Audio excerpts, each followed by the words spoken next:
This is the IEM baseline out of bounds play. This is something that they've run just to allow themselves to get freed up for inbounding the ball.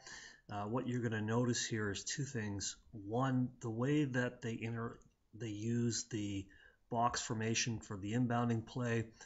And then the last thing is we're going to look at number 13. She's a point of emphasis for our game on Friday on how she recognizes when her defender creeps out too far above the cut line and what she does to burn that player. So here we go in terms of running the video.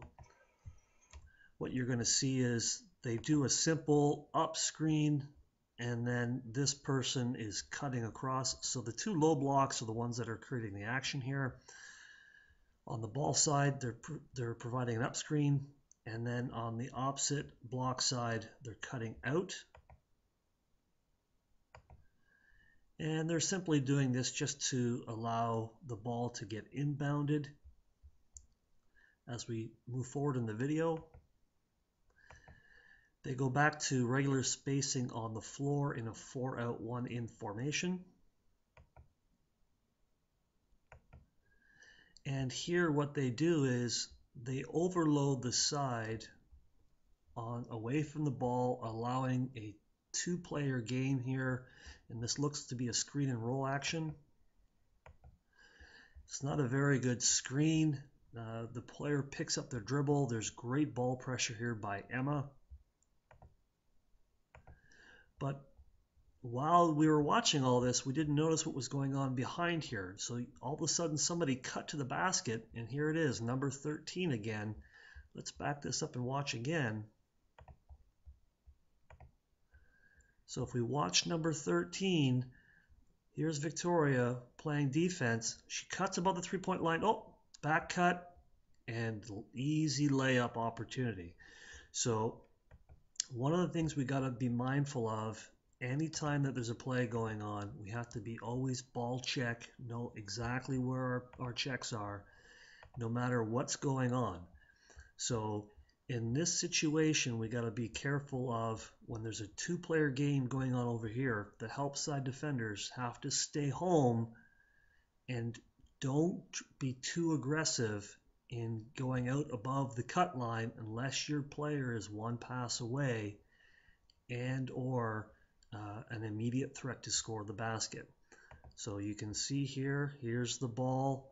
They spread the floor. Here's the two-player action, the back cut, and the layup. So just to recap what we're going to do to try to defeat what they're doing here. Again, communication amongst the defenders in the box formation needs to take place. Anytime we see a box formation, if it's not the box 1 formation, we'll call this box 2. If they're not doing the cross up screens to create the layup attempt, then we'll let them get the ball in bounds here.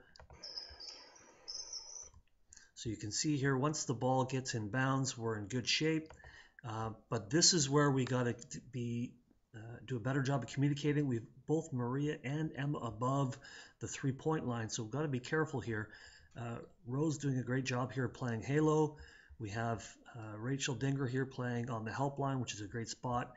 This is where Victoria needs to stay home on the nail or somewhere along the help line so that we are in better shape here, because what's going to happen is if this is a true screen and roll, the ball is going to cut over the top into the elbow area, and we're going to need Victoria in a good position to stunt to stop the ball penetration.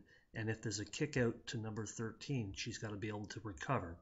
So again, we want to make sure that we don't allow the back cut. Stay home on the help line in the key area here. Typically it's at the nail, and that's going to prevent the back cutting from taking place, and as well it's going to help with any pick and roll opportunities.